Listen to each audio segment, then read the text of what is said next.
তোমরা জানো যুবক ভাইয়ারা, 18 বছরের আগে কোনো মেয়ে বিয়ে করলে তার জামাইকে জেলখানায় দেওয়া হবে কেন?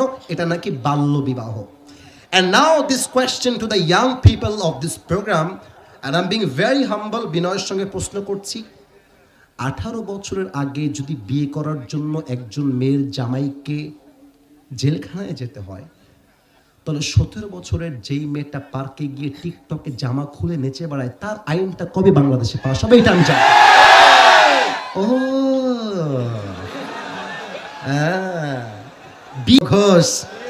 বিয়ে করলেই নাকি জেলখানায় ভরে দেওয়া হবে, তাহলে 16 বছরের যেই মেয়েটা বয়ফ্রেন্ড নিয়ে পার্কে প্রেম করে, তার জন্য তোমার আইনটা পাস হয় না কেন? বলো মিয়া বলো।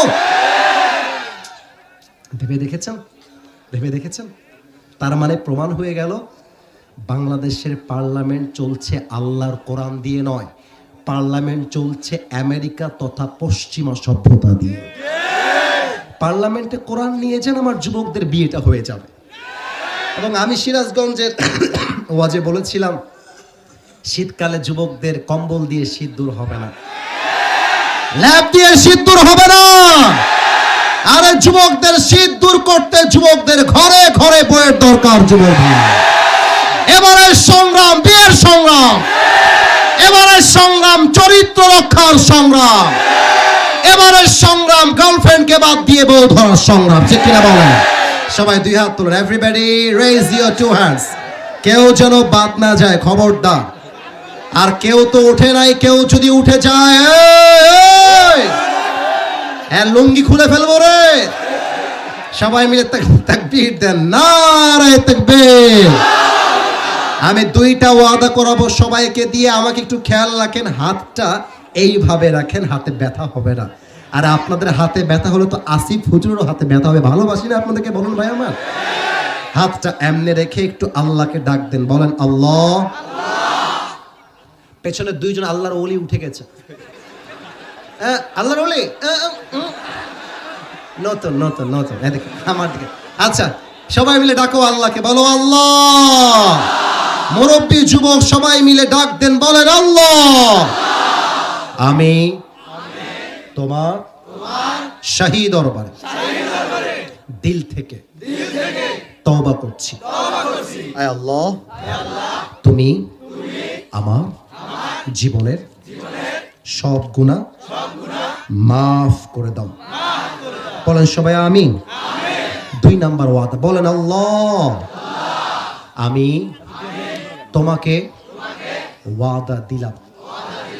একটু জোরে বলেন না, ওয়াদা দিলাম আজ থেকে 1 ওয়াক্ত নামাজ আর কখনো ছাড়বো না। আরো জোরে আওয়াজ দিয়ে বলেন সবাই আমিন। এবার সবাই হাত নামায় আমাকে ডাক দিয়ে বলেন, আসিফ হুজুর, আমরা সিরাজগঞ্জের তাড়াশের সন্তান, আপনাকে ওয়াদা দিলাম দোয়া না করে। আওয়াজ কমলো কেন? বলেন দোয়া না করে।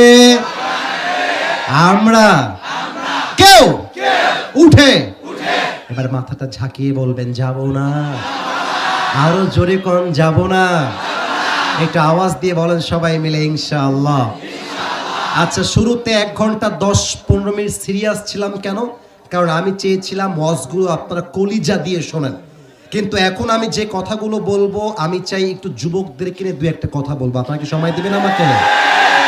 আর মুরব্বী আব্বাজান যদি কেউ একজন উঠে যায়, এটা বেঈমানি হবে এই জন্য, কারণ শুরুর 1 থেকে 1.5 ঘন্টা যেই ওয়াজ সবার জন্য কাজে লাগবে, আমি কিন্তু সেই ওয়াজটা করে দিয়েছি যুবক ভাইরা, তাই না বলো সবাই? এখন যুবকদের পক্ষ থেকে কয়েকটা প্রশ্ন আসছে, উত্তর যদি আমি দেই, পারমিশন কি দেওয়া যাবে সবার নাকি যাবে না?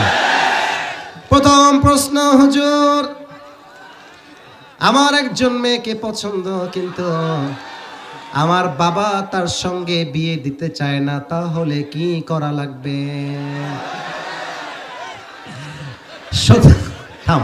Stop, let me give my speech man, সময় দাও। অনেক যুবক আসলে হালাল ভাবে বিয়ে করতে চায়, কিন্তু আব্বা আম্মার জন্য হালাল ভাবে বিয়ে করতে পারে না যুবক ভাইরা, তাই না? এবং আমার মনে হয় যেই বাবারা বিয়ের বয়স হওয়ার পরেও সন্তানকে বিয়ে দেন না, কিয়ামতের দিন আপনার সন্তানের প্রত্যেকটা গুনাহের দায়ভার আপনাকে বহন করতে হবে।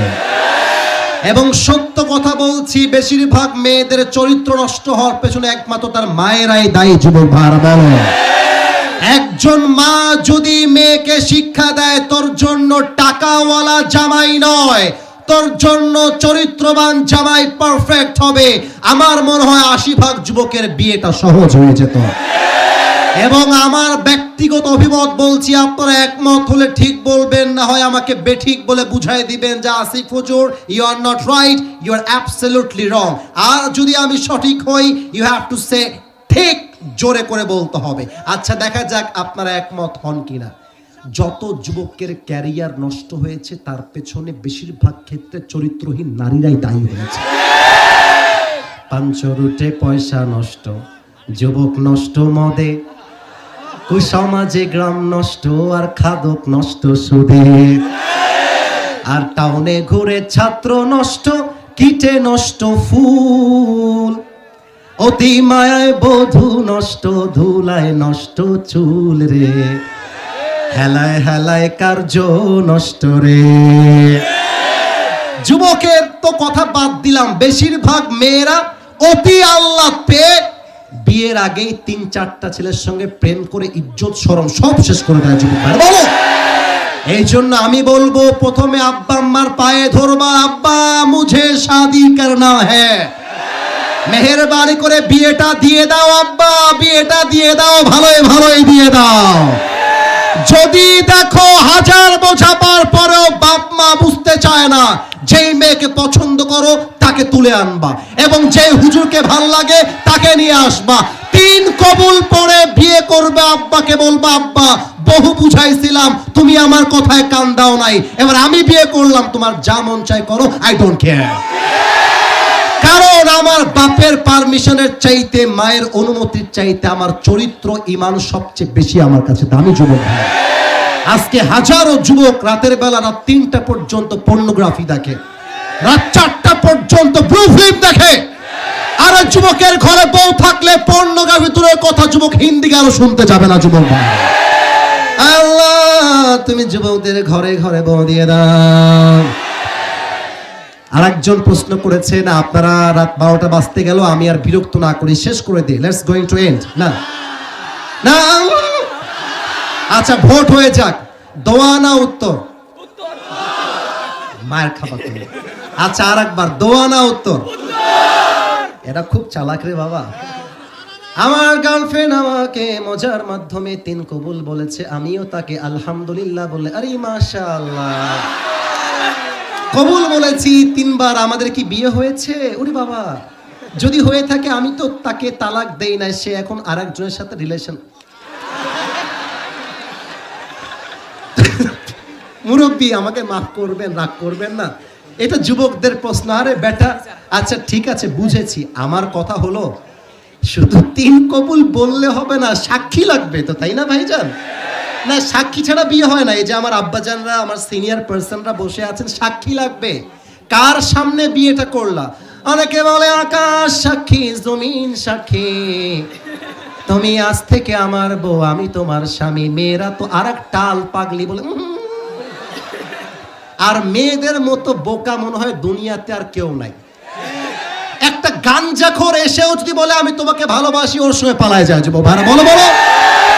আরে বোন, তোমাকে তো বুঝতে হবে, যেই মেয়ে তোমাকে বিয়ে, যেই ছেলে তোমাকে বিয়ে করতে চায়, ও কি তোমার স্বামী হওয়ার যোগ্যতা রাখে কিনা? কারণ যে নিজেই গাঞ্জা খেয়ে নিজের জীবন নষ্ট করে দিয়েছে, ও তার বউয়ের জীবনের মূল্য বুঝবে কেমন করে, ঠিক কিনা বলো? এই জন্য আমি বলি কি, বাবা মাকে রাখো, বাবা মায়ের দোয়া নিয়ে বিয়ে করো, জীবনে সুখী হবা।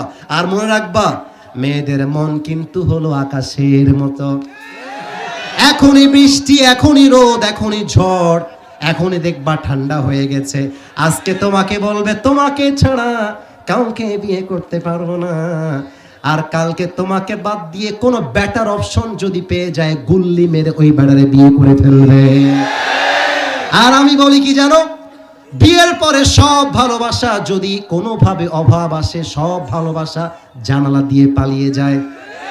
যেই মেয়েটা বলবে যদি আমার জীবনও চলে যায়, শেষ নিঃশ্বাস পর্যন্ত আমি তোমার সঙ্গে আছি, আর বিয়ের পরে যখন শুধু ডিম দিয়ে ভাত দিবা, শাক দিয়ে ভাত দিবা, হারামজাদা তোকে বিয়ে করে আমার জীবনটাই নষ্ট হয়ে গেল। বাস্তবতা বলি, একদম বাস্তবতা।